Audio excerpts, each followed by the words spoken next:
પ્રકરણ 6 રાષ્ટ્રીય શાયર ઝવેરચંદ મેઘાણી। વિદ્યાર્થી મિત્રો, આજે આપણે ઝવેરચંદ મેઘાણીના જીવન વિશે વિશેષ માહિતી મેળવીશું। ઝવેરચંદ મેઘાણીનો જન્મ સંવત 1896માં 28 ઓગસ્ટના દિવસે ગુજરાતના ચોટીલા ગામમાં થયો હતો। ગાંધીજીએ ઝવેરચંદ મેઘાણીને રાષ્ટ્રીય શાયરનું બિરુદ આપ્યું હતું। તેઓ લેખક, કવિ, લોકસાહિત્યકાર તરીકે જાણીતા હતા, જેમાં એમણે સૌરાષ્ટ્રની રસધાર એક, સિંધુડો, સોરઠ તારા વહેતા પાણી, વેવિશાળ, દાદાજીની વાતો, વેણીના ફૂલ, પ્રભુ પધાર્યા, રા ગંગાજળીઓ, કુરબાનીની કથાઓ વગેરે પ્રખ્યાત છે। એ સિંધુડો જપ્ત થયો, સિંધુડો જપ્ત થયો, વાત વાયુવેગે પ્રસરી ગઈ।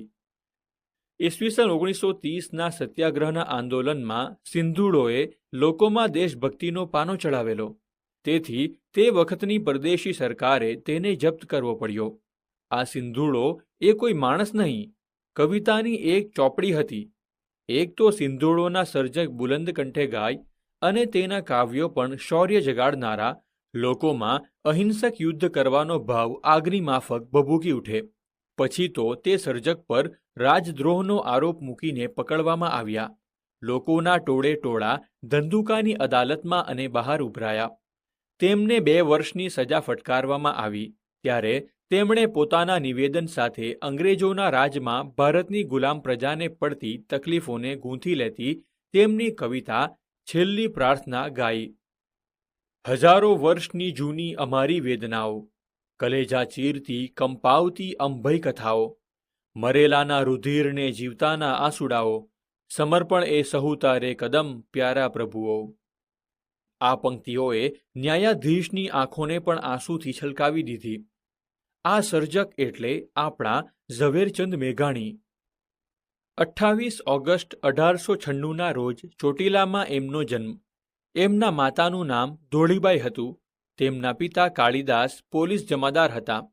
નોકરીને કારણે દાઠા, ચોક, ચોટીલા, બાબરા, લાખાપાદર વગેરે જેવા ડુંગરાળ પ્રદેશમાં બદલીઓ થતી રહે, એટલે બાળ ઝવેરચંદ ત્યાં પ્રાથમિક શિક્ષણ લેવાની સાથે નવા ગામોના ખેતરપાદર, નદી પર્વત લોકો સાથે દોસ્તી પણ કરતો રહે। આમ ખોળાનો ખૂંદનાર પહાડોનો ખૂંદનાર બનતો ગયો ને મોટો થઈ પોતાને પહાડનું બાળ તરીકે ઓળખાવતો થયો। રજા પડતા જ લાખાપાદર થાણું, તેની ઊંચી ભેખડ પર એ ઊભેલો વસમો વોંકણો, તે ચમનીઓ અને બીજી તરફ જરાક ખસીને છુપાઈ જાણે ઘૂમટો કાઢીને વહેતી ગોમુખી ગંગા ગાય વાછરૂને ખેંચે તેમ ઝવેરચંદને ખેંચતા।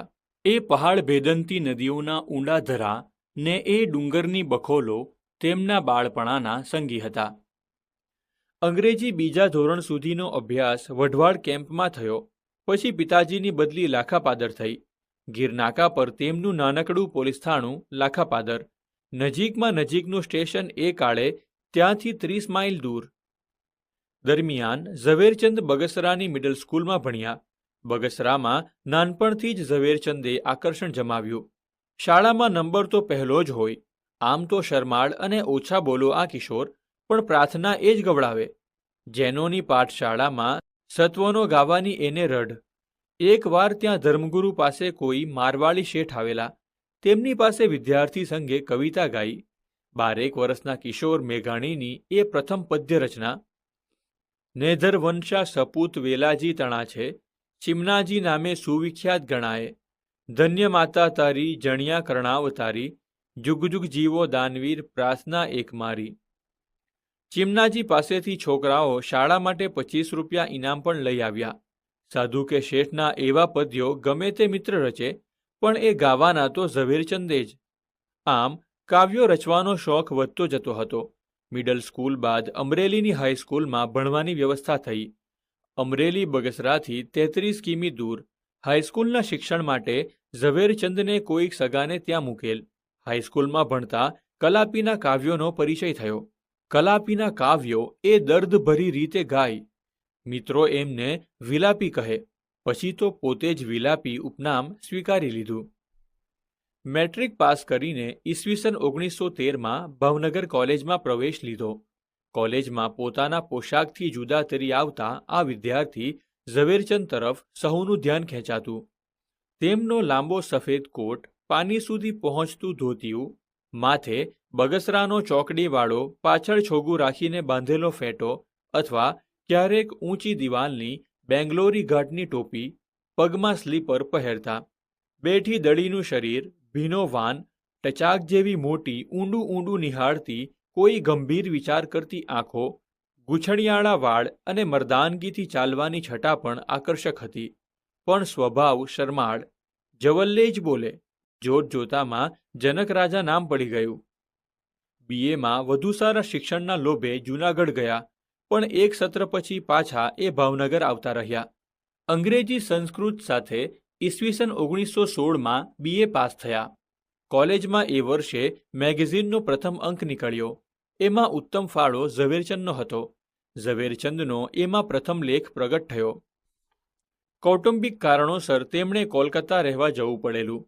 ત્યાં બંગાળી ભાષા શીખીને બંગાળી સાહિત્યનો પરિચય કર્યો. રવિન્દ્રનાથ ટાગોરની કવિતાની અસર થઈ. તેમણે પણ કાવ્યરચના કરવાની શરૂઆત કરી દીધી. વચ્ચે ઇંગ્લેન્ડ પણ જઈ આવ્યા, પણ બધો વખત સૌરાષ્ટ્રની ધરતીનો અવાજ તેમના કાનમાં ગુંજ્યા કરતો હતો. પોતે પહાડનું બાળક ખરાને.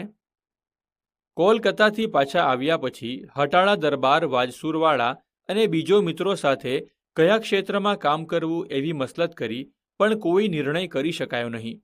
તે રાત્રે હડાળા દરબારે સોરઠી બહારવટ્યા અને સંતોની વાતો કહી એમાં મેઘાણીને પોતાનું જીવન કાર્ય દેખાયું. તે વાતો તેમણે લખવા માંડી. પછી તો તેઓ અઠવાડિયામાં 3 દિવસ સાહિત્યનું લેખન કરે અને 3 દિવસ સૌરાષ્ટ્રના ગામડે ગામડે રખડે ને લોક સાહિત્ય એકઠું કરે. ચારણો, બારોટો, ભરવાડો, ભજનીકો, કાઠીઓ, રાવણહથ્થા ભરથરીઓ, ઘરડી દાદીમાઓ અને ગૃહિણીઓને મળી તેમની પાસેથી લોકગીતોનો ખજાનો ખોલાવે. જેમ બોલાય કે ગવાય તેમ જ લખી લેવું એ એમનું કામ. આ રીતે તેમણે જાત જાતની અનેક કથાઓ એકઠી કરી. સ્ત્રીઓના કંઠમાં પરંપરાથી જળવાયેલા લોકગીતો ભેગા કર્યા અને નવા ગીતો લખ્યાય ખરા. એમનું આ બધું જ કામ એટલે કે વાર્તાઓ કે ગીતો ભેગા કરવાનું કામ મોજ પડે એવું હશે, પણ સહેલું હશે? ન તો વાહન વ્યવહારની પૂરતી સગવડ, ન તો ભોજન ઇત્યાદિની. મોટે ભાગે ઘોડે બેસીને રખડપટ્ટી કરવી પડતી, તો વળી ક્યારેક ઊંટ પર નીકળવું પડતું. રેકોર્ડિંગ કરી લેવાની સગવડ પણ નહોતી. એક વખત ઝવેરચંદ પોરબંદરના બરડા મહાલના બગવદર બાજુ ગયા. ગયા તો હતા વાર્તા શોધવા, ખૂબ ફર્યા, પણ વાર્તા ન મળી. આંટો નિષ્ફળ લાગ્યો ને પાછા ફરતા હતા ત્યાં યાદ આવ્યું કે આ તરફના મેરાણીઓ રાસડા બહુ સરસ લે છે, ને મન થયું કે ચાલ પ્રત્યક્ષ સાંભળું. ઘણી મહેનત કરી, પણ કોઈ સંભળાવવા તૈયાર થાય તો ને. અજાણ્યા આગળ કોણ ગાવા બેસે? તેઓ હતાશ થઈ ગયા. ત્યાં તો એક મેરાણી મળ્યા. ઢેલીબહેન એમનું નામ. તેમણે પોણી રાત જાગીને ગીતો સંભળાવ્યા. મેઘાણીનો હાથ લગતો રહ્યો, કાન સાંભળતા રહ્યા, ને એમના હૈયાને લાગ્યું કે ગીતે મઢી આ રાત પોતે કદી ન ભૂલી શકે. આવા આ ઢેલીબહેન મેઘાણી વિશે કહે છે: ધોળા ધોળા લુગડામાં મોટી મોટી આંખીઓની સીટ ઢાળીને મારે આંગણ ઈવડાઈ ઊભાતા. જોતા જ આવકારો દેવાનું મન થાય ઈવો માણસ. મેં તો ઓટલીએ ગોદડું પાથરી દીધું ને બેસાડ્યા. હું હેઠે બેસવા જતી ત્યાં પગે પડીને હં તમે અહીં ઉપર બેસો, નહીંતર હુંય નીચે બેસું, એમ કહીને મને ઉપર બેસાડી. પછી તો એમને જે ગીતો જોતા હતા તેની અડધી કડીઓ પોતે બોલે ને હું ગીત પૂરું કરી દઉં. પોતે નીચી મૂંડકી રાખીને ઝીણા ઝીણા અક્ષરમાં ટપકાવીએ જાય. એક પછી એક ગીત મધરાત સુધી ગાયા. આવા તો કેટલાય પ્રસંગો હશે, પણ ઈસવીસન 1928નો એક પ્રસંગ ખૂબ જ યાદગાર છે. કવિ શ્રી દુલાભાયા કાગ સાથે તેઓ ગીરમાં તુલસી શ્યામની નજીક ચારણોનો એક નેસ છે ત્યાં ગયેલા. ત્યાંની હીરબાઈ નામની 14 વર્ષની એક ચારણ કન્યા એકલીએ પોતાની વાછડીને મારનાર વિકરાળ સિંહને વાછડીનું માંસ ચાખવા ન દેતા લાકડી વતી હાંકી મૂક્યો. એ પ્રસંગ વિશે કાગબાપુના જ શબ્દો: તુલસી શ્યામથી 2 ગાઉ અમે ખજૂરીને નેસડે હતા. ત્યાં રીડ થઈ, હાવજ ડણક્યો, હાકોટા થવા માંડ્યા. રોડકોડ થઈ હતી. ખાડું ધણ ઝૂંપડે આવતા હતા, તેમાંથી હીરબાઈ કરી એક ચારણબાઈની વોડકીને હાવજે પાદરમાં જ પાડી. અમે બધા દોડ્યા. 20 જણ હતા. જ્યાં ધાર માથે ચડ્યા ત્યાં તો હીરબાઈ ક્યારની ત્યાં પહોંચી ગઈ હતી.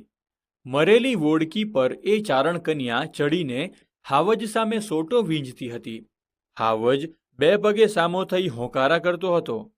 બાઈ હાવજના ફીણથી નાહી રહી, પણ ગાયને ચારણી બાઈએ હાવજને ખાવા ન દીધી. એ વખતે ચારણ કન્યા ગીત મેઘાણીભાઈ કાગળ કલમ સિવાય રચીને ગાવા લાગ્યા. એમનું શરીર જાગી ઉઠ્યું. આંખો લાલ ધ્રમેલ ત્રાંબા જેવી થઈ ગઈ. એ પણ હાવજ તરફ દોડવા લાગ્યા. અમે એમને માંડ માંડ પકડી રાખેલા. વેણીના ફૂલ અને કિલ્લોલમાં બાળકો અને કિશોરો માટે ગીતો આપ્યા. એ બધા ગીતો કોઈનેય ગમી જાય. મેઘાણીએ અદ્ભુત વાર્તાઓ પણ આપી. તેમની સૌરાષ્ટ્રની રસધાર વિશે કયો ગુજરાતી જાણતો નહીં હોય? લોકો પાસે સાંભળીને ભેગી કરેલી આ કથાઓ જેમ બોલાતી હોય તેમ તેમણે ઉતારીને લખી છે. કેટલીક વાર્તાઓમાં પોતાની કલ્પનાનો રંગ ચડાવીને લોકને ગમે એવી બનાવવાનો પ્રયત્ન પણ તેમણે કર્યો. જટો હલકારો, હીરબાઈ, આલેખ કરપડો કરવાનું ને આપા શાદુડ, જોગીદાસ ખુમાણ, આપો રતો, દાના ભગત, સત દેવીદાસ વગેરે બધા સાચકલા ને ખમીરવંતા પાત્રો આંખોમાં પાણી, હૈયામાં શૌર્ય અને રૂવાડા ઊભા કરાવી ન દે તો જ નવાઈ.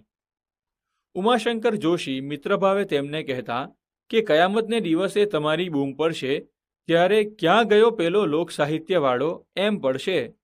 ત્યારે હસતા હસતા ઝવેરચંદ મેઘાણી કહેતા કે એવી જ બૂમ પડે એ મારી અંતરની આકાંક્ષા છે.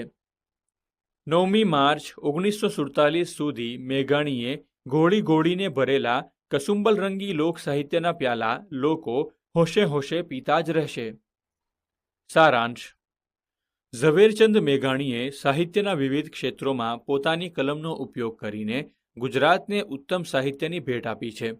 વીરતા અને દેશભક્તિની પ્રેરણા આપતો તેમનો કાવ્ય સંગ્રહ યુગવંદના છે. તેઓ બુલંદ કંઠે ગાઈ પણ શકતા.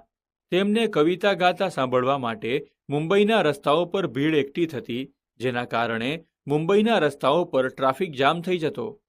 તેમની દેશભક્તિ જોઈને ગાંધીજીએ એમને રાષ્ટ્રીય શાયરનું બિરુદ આપ્યું. ઝવેરચંદ મેઘાણીએ સાહિત્યના અનેક ક્ષેત્રોમાં ખેડાણ કર્યું છે. સૌરાષ્ટ્રના લોક સાહિત્યના સંશોધન સંપાદનનું કાર્ય એમણે ખૂબ નિષ્ઠાપૂર્વક કર્યું છે. તેમણે ગામડે ગામડે ફરીને લોકગીતો અને લોકકથાઓનું સાહિત્ય એકઠું કર્યું છે અને તેને જુદા જુદા અનેક ગ્રંથોમાં પ્રગટ કર્યું છે. સોરઠી સ્ત્રી પુરુષોમાં રહેલી બહાદુરી, પ્રામાણિકતા અને ખાનદાનીના ગુણોની કથાઓ એટલે સૌરાષ્ટ્રની રસધાર. આ વાર્તાઓ દ્વારા આપણને સૌરાષ્ટ્રની ખમીરવંતી પ્રજાનો અને ત્યાંની બળવાન લોકભાષાનો પરિચય થાય છે. ઝવેરચંદ મેઘાણીએ તેમાં સૌરાષ્ટ્રની બોલીના લહેકા અને લઢણોનો તથા દુહાઓનો સમાવેશ કરીને એમાં અસલ વાતાવરણ જમાવ્યું છે. તેમણે સોરઠના લોકસાહિત્યને સંપાદિત કરીને વિવિધ સાહિત્ય સ્વરૂપો રૂપે આપણને સહજ રીતે મૂલ્યવાન બોધ આપ્યો છે.